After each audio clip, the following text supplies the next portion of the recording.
the episode today. You're killing it. You're killing it. Oh, stop it. Stop it.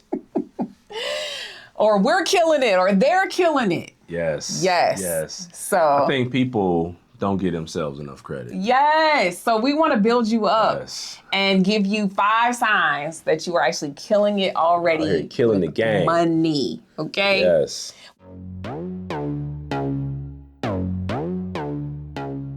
Welcome. This is For Better and Worth, the podcast where we don't believe you have to sacrifice your relationship while you grow and build your net worth. We are your hosts. I'm Chris. And I'm Erica Young. And we're so glad you're joining us today. All right, y'all, let's get into it. The For Better and Worth podcast is sponsored by American Heritage Credit Union, a not-for-profit credit union that helps you take control of your financial future. As a member of American Heritage, you're an owner. You'll be charged fewer fees, earn more in the form of dividends on your accounts, and have access to lower rates on loans. Whether your goal is to save for a down payment on a home, create an emergency fund, or build for the retirement you've always dreamed of, American Heritage has the products, resources, and solutions you need. After all, American Heritage is for the people, not for profit. So to learn more, go to ahcu.co/for better and worth. Babe, how you doing? I'm good. How are you? Doing good. What's going on with the episode today? You're killing it. You're killing it. Oh, stop it. Stop it. Or we're killing it, or they're killing it. Yes. Yes. Yes. So I think people don't give themselves enough credit. Yes. So we want to build you up and give you 5 signs that you are actually killing it already. Here, killing the game. Money. Okay? Yes. Well, and to be very fair, I'm going to jump ahead and say, because you are listening to this podcast, you are killing it. That's right. Yes. So, and we'll tell you why later. Listening to those tips and tricks. That's right. That's right. So we'll tell you why later, but I think I don't even know if it's tips and tricks. It's really just this real world experience. And speaking truth. And encouragement. Yes. And encouragement. So yeah. For Better and Worth podcast where... You're so silly. Where what, babe? You don't have to sacrifice your relationship while you grow and build your net worth. Boom. So we're glad you're here and we're glad you're killing it and we're going to tell you why you're killing it. Yes. So I was really excited about talking about this because I really enjoy encouraging people. And I think you said it really well. Like, we don't give ourselves enough credit. And so I definitely want to go through some of the ways in which you can pat yourself on the back and say, all right, I'm proud of me, where I'm making progress in these specific areas. And it doesn't have to be 12 million areas in order for you to be killing it. Like, you're making progress. I think we're a good team because you are a good encourager and I am a good, strategy focus. You cast vision. Yeah, visionary. You cast vision. And then, you encourage it, I cast the vision, and then we work together to execute. And I think that's what makes us a good team. So. Boom, let's go. Okay, so the first way in which I feel like you're killing it is because you have an emergency fund and it's staying put. Yeah, it's for emergencies. So I hear people a lot say, well, I save, but then I use it. I say, you're actually not saving. Yeah, that's I don't know what that is. I mean, I think you're tricking yourself. Right, because I was like, well, what do you call that? You are trying. Yeah. But you put it in savings and was like, but you know what? I'm going to need to take it back out. Yes. So you're killing it if that money stays put as an emergency fund. And here's the deal. A lot of people like to use their credit card as an emergency fund. And they don't want to have that money in cash. It's a little Russian roulette. Our daughter even asked us a couple of years back. She was like, what am I saving for? And I said, the inevitable. I just basically said the things that you don't know are coming. Yeah. The times where you're going to need some extra money that's outside of your budget for something that is vitally important. And we told her that if you have a short-term goal, you can add it to that savings account. You know, she is becoming a traveler and wants to go a lot of places. It's like, okay, well, how are you going to fund that? Because you can't take it out your savings because that's not an emergency. But maybe you should just start saving and putting that into, you know, your savings account, or even just make it, you know, a miscellaneous account where you're saving for a big purchase or a trip, and you can segment that from your emergency fund, because emergencies need to be for emergencies. Because I always say it's better to have it and not need it than to need it and not have it. That's right. So keep that emergency fund sacred. Yeah. Protect yourself from your emergency fund.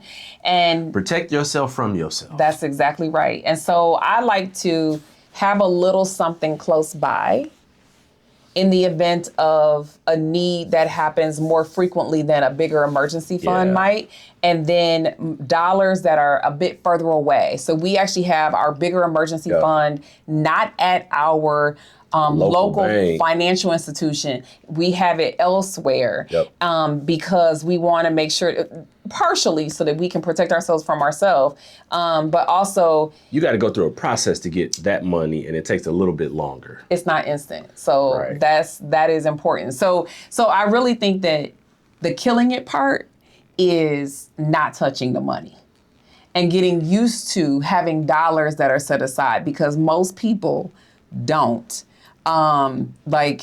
You know, more than half of people actually have enough for a small emergency, you know, which is, you know, but if we're talking a real full 3 months of, you know, expenses as an emergency fund, a lot of folks don't have that. You know, I just think about the peace of mind that comes with that emergency fund, you know, and in the past, I've transitioned from one job to another, and you know, fortunately, I've always had severances when things like that have happened, but it actually put me in a position where I could make different decisions. Yeah. I wasn't making a decision out of just necessity. I was like, well, I've got to make a decision that's actually going to align with, you know, professionally what I want to do, where the company I want to work for. I was able to pick and choose because not only did I have a severance, but I had emergency funds that could extend the time beyond the severance. And we were like, well, you don't have to just accept anything. You can pick and choose like what's going to work for you. Yeah. And I think that's a great position to be in, because oftentimes if someone loses a job, even with the severance, they feel this panic and a need to like get something immediately. And I was like, a couple times I've had to go through that. I was like, no. Yeah. I'm going to make the decision that's going to work best for young enterprises. Because when you have dollars in the bank for an emergency, for instance, like a job loss, major medical issue, or a major car, like let's say there's an accident or something like that. Like when you actually have the money for it, it doesn't create a new emergency. Yes. When you don't, so for instance, years ago, right around when we first got married, to be honest, we were in debt. We did not have an emergency fund, and we had a family member pass away, and that required a plane ticket or two back to Michigan. And that sounds so simple. Yeah. That sounds so simple, a plane ticket. And we didn't have the money for it. Right, because it was like an additional $600, $700, $800. It wasn't out even of nowhere. Back in the day, it really wasn't even that much. Yeah. But the point is, we didn't even even let's say if it was $700, we didn't have the leeway. So what we had was somebody who had a buddy pass, and we paid them $50. We were looking for the hookup. We got the hookup, and we were able to pay them $50 for 2 buddy passes to get back to Michigan, and that's and that's the thing. is when you How don't. far we have come. And the other thing that we were committed to is not having debt, or we might not have at that time even had room on our credit cards. But the point is, when you're in an emergency, I was already grieving the loss of a family member. You're already emotional. And then to also have to figure out, how do we get there to be with the people that I care about most? That was doubly difficult, right? And so when we have lost family members recently, we have been able to deal with the issue at hand without the dollars making it an even more taxing event. It's so funny you use this analogy because the situations couldn't be more different. Mm-hmm. Because if you go back 20 years ago, or even longer than that, 25 years ago. We've been married a long time, dude. I know. I just told somebody for the very first time, it's about to be 28 years. Yeah, that's I don't even seem old enough to be in this situation for that long. Listen, I'm a child bride, so... And at this point... Whoa. Hold on, let me finish. A legal age child. No. At this point, if you rob the cradle, it's good now, okay? Because that was like 28 years ago. Right. You know what I'm saying? So ain't nobody gonna get in trouble now, because what's done is done. Back to the story at hand. But I think about like then how 2 plane tickets were a challenge. Yes. And now we lost, family members, and we were like paying for the funeral and paying for arrangements and taking care of a lot of things that needed to be taken care of just to be responsive in the moment. Yeah. And so how full circle things can be. Like we went from having to look for the hookup just to get to the funeral to we were like the facilitators in a lot of ways for the funeral and making the decisions and things like that. And the family members were like closer, and it's just different, but it's still one of those things where I think that's what growth and progress looks like. And that's why we say you're killing it if you are able to have an emergency fund in place and not touch it. That's it. So what's up with the next one, honey? What's the next way that they're killing it? You guys know we are not about that debt life. Mm-mm. And we don't want you to be about that debt life either. Come on now. So if you're not paying debt or interest on debt, then you killing it. That's right. And specifically, not paying interest on debt, because that means even if you're using a credit card, you're paying it off. Right. You're using it, you're paying it off. You're using it, you're paying it off. Like in that regard, you're using it wisely. Yes. And the company is not taking you to the cleaners. You are reaping interest. the benefits, and they are reaping no benefits. Right. And it also helps your credit score. So in that event, like, I'm not mad about it. I do think that a lot of people can get into trouble by using credit, because we tend to overspend when we're using credit. But I will say that if you are able to financially pay that thing off, or you've made space in your budget and you're just using it for the convenience factor, et cetera, and you're not paying interest, you're killing it. But I think we'd be remiss if we said, try not to do that. Yeah. Because it is a bit like Russian roulette. That's true. Because you can say, I've been doing this for a long time. I've been using a credit card and paying it off.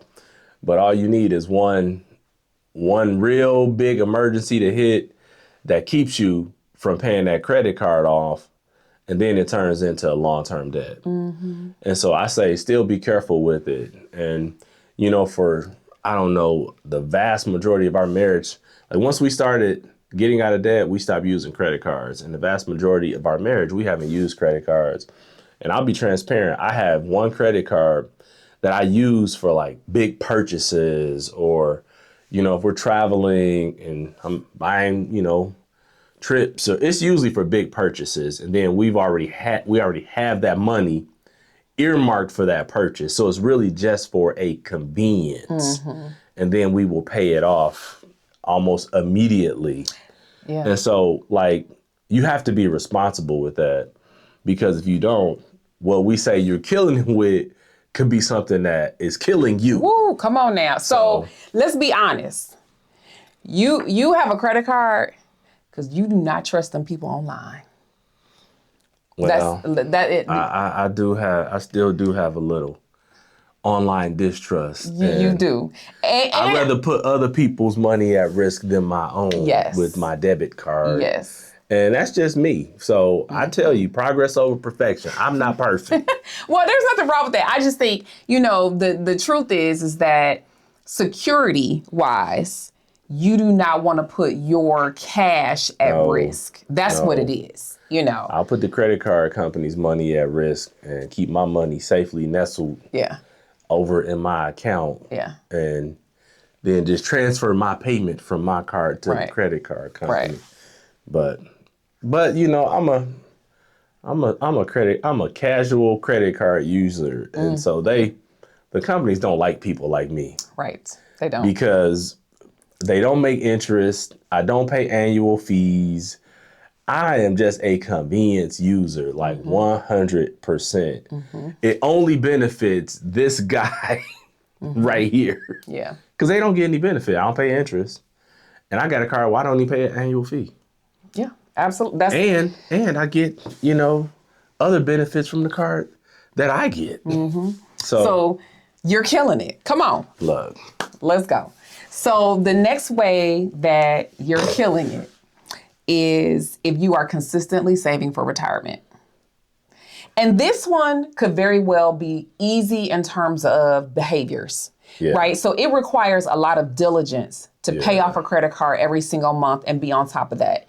It requires diligence to keep our hands out of our emergency fund. Yes. But when we're talking about saving for retirement, my hope... This is passive activity. Hopefully. You set it and forget it. Yep. Hopefully, this is an area where you're taking advantage of the match at your company. Hopefully, this is a scenario where, you've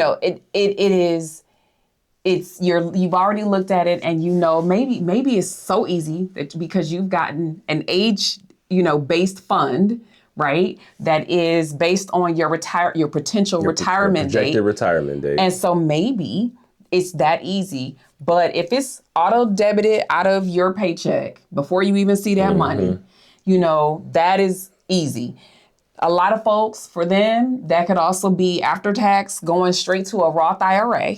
Yep. You know what I mean? So, but if you make it automatic and you don't touch it and it's in a place not far away, but technically in a different financial institution. In a land far, far away. Far, far away. Called IRA, Roth, thrift savings. Yes, like you have to do some stuff and you don't want to touch that money and they've made it hard for you. And I'm glad that that there is a penalty if you take it out early. But if it is automatic, this should be easy. Yeah, and you're killing it because we all hope that Social Security is going to be there when we are ready to tap into it. But you have to put additional plans and measures in place aside from just Social Security because the way life is lifing right now. Yeah. I'm not so sure, but... We're not confident in those dollars. Well, I feel confident that Social Security will be there, but I'm also, not putting all my eggs in one basket. I'm not confident that... Okay, so this week, I didn't tell you this, but this week looked at my Social Security statement. And the numbers that they have on there, I am not confident that is going to be there in said 15 to 20 years that I might be ready to take it on, right? And so if I'm looking at those numbers, I'm like, I would project 25% less. That's what I would project. Because if you do that, then what you're saying is all of the other dollars that you're going to have in retirement are more important than the Social Security money. Yeah. You're not as dependent on what those numbers are if you project less. I've always felt like I will count Social Security as that bonus portion of my income. So, but if you are saving for retirement, you're killing it. Yes. So, and most people are saving less than 8% of their income. And so I don't think that's enough. Now, is that I got to challenge the stat a little. Is that with company match? I doubt it.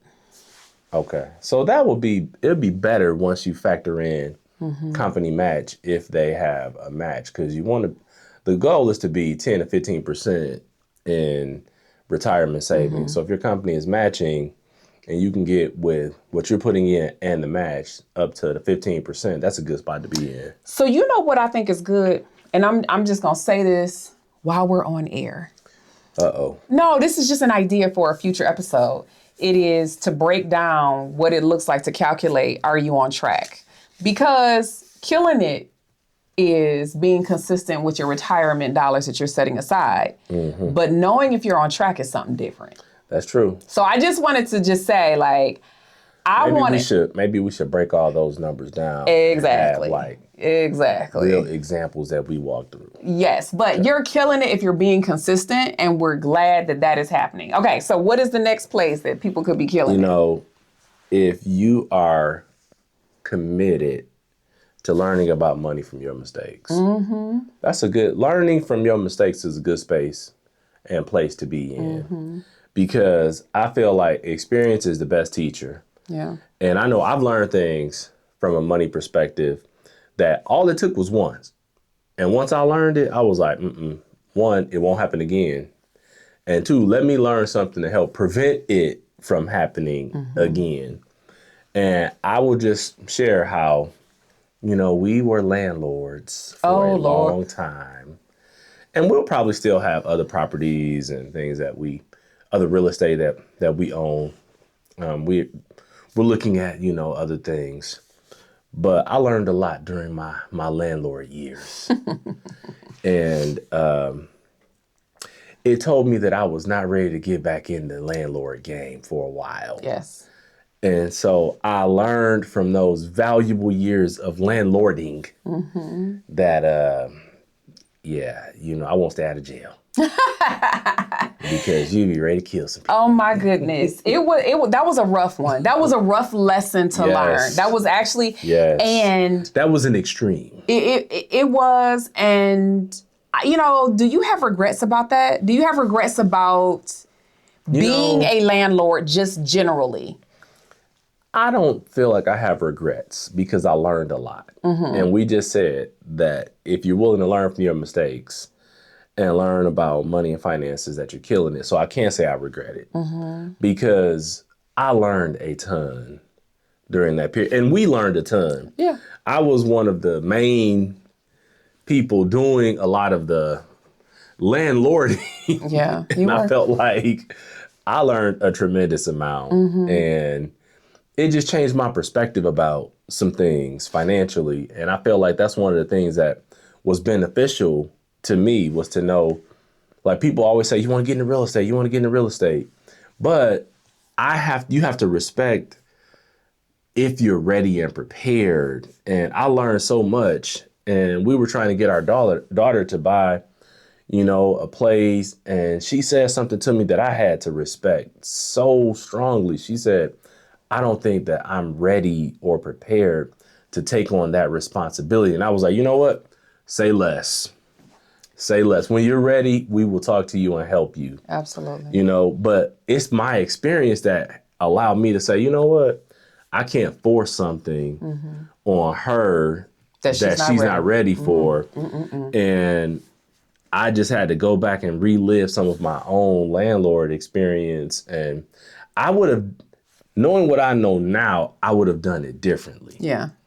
And so knowing what I know now, in the future, I will do it differently. So that experience was very valuable. I think everybody has probably made some money mistakes that they would look back on. Wish they could take back. Exactly. I think everybody is in that space. Yep. And so that is universal. And I also think it's important to learn in general about money.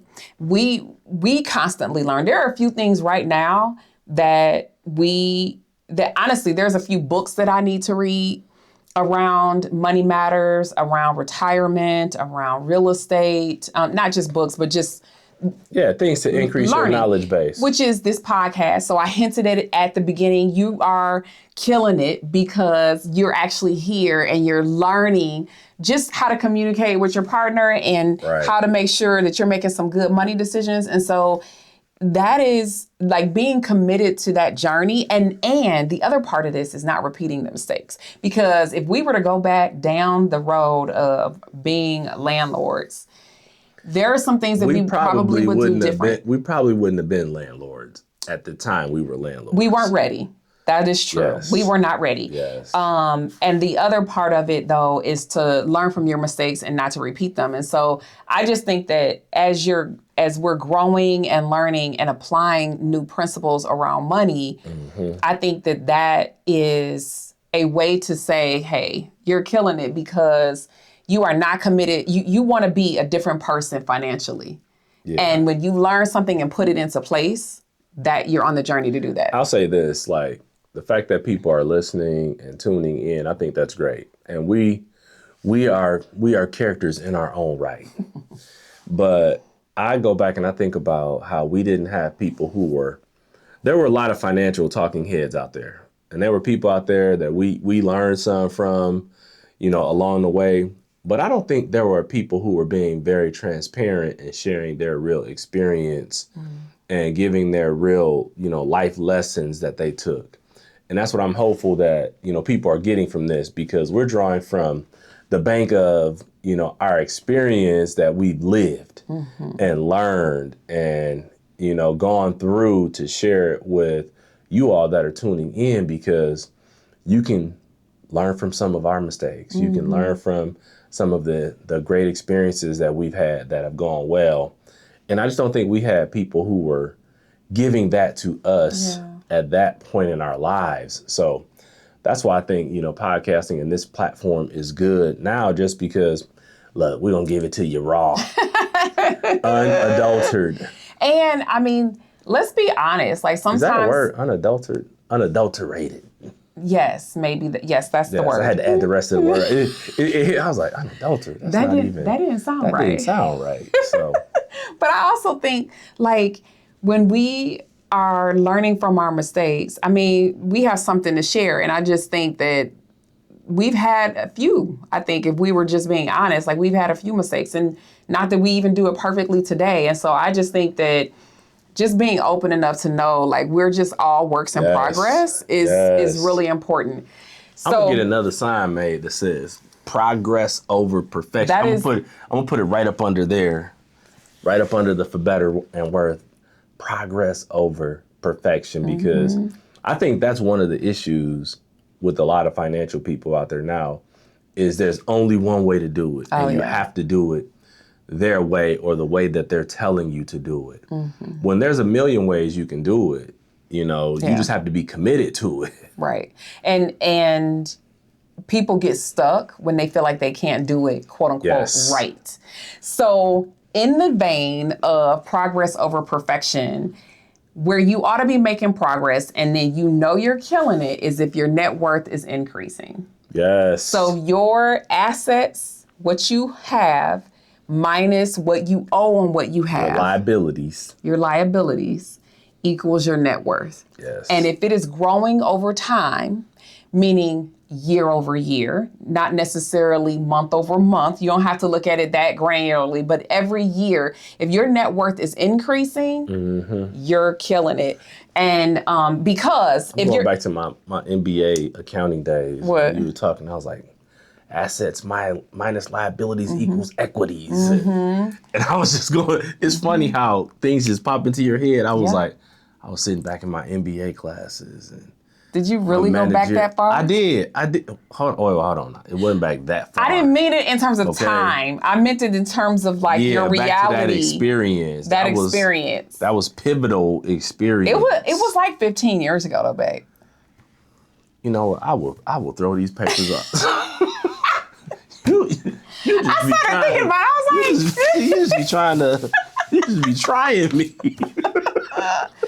Listen. It was a while ago. It was a while ago. But see how fresh that learning was? It came right back to me. It did. See? Boom. That managerial accounting.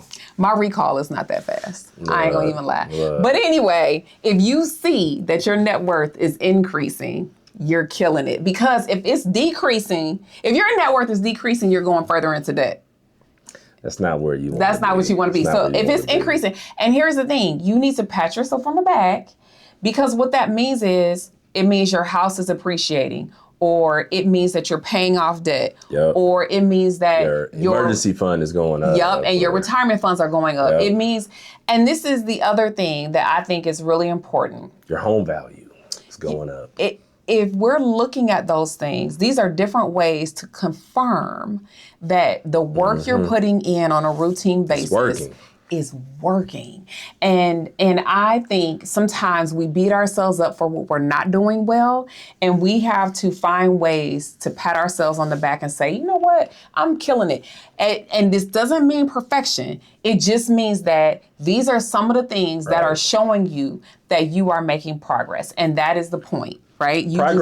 Progress tied together over time is success. You know, and so if you just keep making progress and you look over some years, you're like, man, that looks like a whole lot like success. So just keep tying progress together. Yeah, absolutely. It doesn't have to be perfect, because progress is progress and you still winning. So what's your make it worth it? I think sometimes we have to take a moment and just stop and, like they say, smell the roses. And in smelling the roses, just take an assessment of where you're at. Because sometimes when your head is down and you're just working, you can miss that. You know, you look up, you're like, man, I'm in a whole new place and space than where I was before. And then you can start to appreciate the work that you put in. Yeah. And so I just say, my make it worth it is just take a moment to breathe and assess where you are and where you've come from. Because that will be sometimes the encouragement, all the encouragement you need to keep you going, to keep you focused. And when you've made progress and you look up and you're in a different place, your life can be in a different place and space, because your lifestyle can shift and change, and your enjoyments and the things that you do can be different, because now you have latitudes that maybe you didn't have before. Yeah. What about you? I will piggyback off of what you said to take it here, that you are no longer the same person either, financially speaking. And that's progress too. The way that you think, the way that you move, your habits are different because you have been consistently killing it in these areas. And then the other thing that I would also say is, we don't celebrate enough. So you don't have to celebrate every single small win, but I do think that it's important to celebrate when you reach certain milestones. I think that that's important. And so just as you are making progress, maybe there are certain milestones that you call out, or maybe there are certain, I remember calling a girlfriend of mine when we had paid off our student loan, and I was sitting out, I was at work, and they have these outside places where you can sit and eat. And I called her and I said, we did it. We paid off our last payment on our student loan. And I was just so excited to share that with her. She was one of the first people that I shared that with. And she in that moment celebrated with me. But I do think that it's important to make sure that you pat yourself on the back, and because it's hard work. I mean, it takes commitment and diligence to see these things through. And a lot of times we're thinking about things that it's not going to happen overnight. None of this is going to happen overnight, you know? So sticking with it is important. That's good. Yeah. Well, so stay encouraged, people. Yes, we are here for you. Yes. Continue to do what you're doing. Make progress. Know that it doesn't have to look the same as someone else's journey. Your journey is yours, but just stay committed to getting to the end. Yes. And, you know, keep killing it in what you're doing. Let's go. I'm so excited. Listen, I'm proud of you. I'm proud of you. Let's go. Keep killing it. There you go. Well, we're so glad that you tuned in this time. And until next time, we're out. Thank you for spending some of your time with us today. We appreciate all of your support, so be sure to subscribe, rate, and review us wherever you listen to this podcast. You can find us on Instagram at For Better and Worth. And sign up to receive our free guide, The 7 Reasons Your Money Relationship Isn't Working with Your Partner, on forbetterandworth.com. Until next time, we're out of here.